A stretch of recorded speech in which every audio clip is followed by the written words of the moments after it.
नमस्कार, मैं हूं अंकित मिश्रा और आप देख रहे हैं स्टेट मिरर हिंदी। खबर पाकिस्तान से है, जहां दावा किया गया है कि भारतीय ड्रोन कराची, लाहौर, रावलपिंडी सहित पाकिस्तान के 9 शहरों तक पहुंच चुके हैं। जी हां, DGISPR लेफ्टिनेंट जनरल अहमद शरीफ साहब का कहना है कि भारत ने पाकिस्तान पर ड्रोन हमला किया है और यह हमला 9 अलग अलग लोकेशनों पर हुआ है और भारत के ड्रोन कराची तक जा पहुंचे हैं। मतलब ऑपरेशन सिंधु में भारत ने क्या किया वो सबने देखा। POK और पाकिस्तान के 9 आतंकी ठिकानों को तबाह कर लगभग 100 से ज्यादा आतंकियों को 72 हूर के पास भेज दिया। और आपको बता दें कि ऑपरेशन सिंदूर अभी भी खत्म नहीं हुआ है, यह अभी भी जारी है और भारत पाकिस्तान पर कहर बनकर टूट रहा है। पर अब जो पाकिस्तान का हाल है उसे देखकर लग रहा है कि पाक PM शहबाज शरीफ ने बदला लेने का जो ऐलान किया था वो शायद टिकटॉक रील तक ही सीमित था। चलिए आपको इस पूरे ड्रोन ड्रामे की हकीकत दिखाते हैं। पाकिस्तान एक भिखारी मुल्क जिसके पास खाने को आटा नहीं है लेकिन आतंकवाद को पालता है, और फिर जब उन घरों में रह रहे दीमकों को मारा जाता है तो पाकिस्तान को मिर्ची लग जाती है और आतंकियों के मारे जाने को सिविलियन के मारे जाने का प्रोपेगेंडा फैलाता है।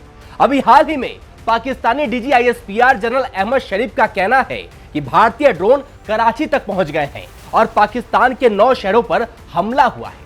लेकिन सवाल यह है कि भाई साहब, जब भारत के ड्रोन पाक में घुस रहे थे तो आपका एयर डिफेंस सिस्टम कहां था? बातें तो आप लोग बहुत बड़ी बड़ी करते हैं, अगर इंडिया कुछ करता है तो हम ये कर देंगे, वो कर देंगे, पानी रोकेगा तो एक्ट ऑफ वॉर कहलाएगा। और जब भारतीय सेना आप पर कहर बनकर टूट रही है तो भीगी बिल्ली बनकर कह रहे हो कि पापा पिटाई कर रहे हैं। क्या तुम्हारे air defence system made in China है क्या? कहीं ऐसा तो नहीं जैसे भारतीय ड्रोन ने सरहद पार की, आपका रडार चाइनीज प्रोडक्ट की तरह बेकार हो गया?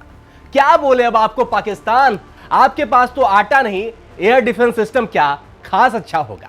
आइए अब जानते हैं कि भारतीय ड्रोन पाकिस्तान में घुसा होगा तो पाकिस्तानी एयर डिफेंस सिस्टम पाक आर्मी को क्या सिग्नल दिए होंगे।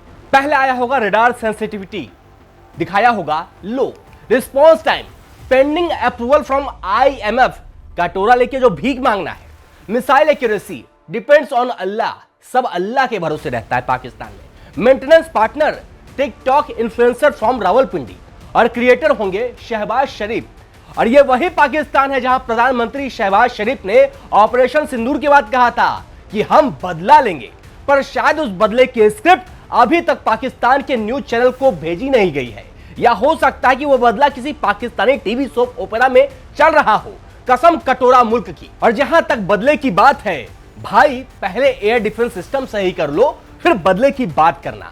हमारी हवा में सरगर्मी है, जहां से गुजरते हैं धुआं धुआं कर देते हैं। ड्रोन से नहीं, धुआं से ही मर जाओगे, और बचो तो ड्रोन के छर्रे इकट्ठे करके 1 हफ्ते तक का आटा खरीद लेना। जीवन भी देते हैं, हमारे ड्रोन सिर्फ अटैक नहीं करते। अब पाकिस्तानी जनरल के इस बयान ने साबित कर दिया है कि भारतीय सेना की सरगर्मी पाकिस्तान को महसूस होने लगी है और पाक कांप रहा है। वो डायलॉग आपने सुना होगा, अरे कांप काहे रही हो?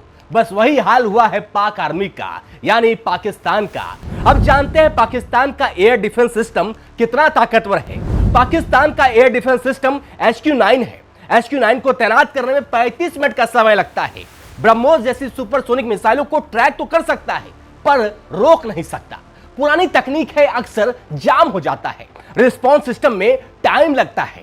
अब पाकिस्तान आपके लिए, भारत पहले कभी हमला नहीं करता, लेकिन अगर आप आतंकियों को पनाह देंगे, उन्हें पालेंगे और फिर हमारे देश पर हमला करवाएंगे तो फिर चाहे कराची हो, लाहौर हो, रावलपिंडी हो या इस्लामाबाद, आपके हर शहर में घुसकर उन आतंकियों को चुन चुन कर मारा जाएगा। और हां, एक बात और, शहबाज शरीफ गीदड़ भपकी देना बंद करो, आतंकियों को बचाना छोड़ो, वरना अगली बार सिर्फ ड्रोन नहीं आएगा, जवाब आएगा सीधा, साफ और निर्णायक।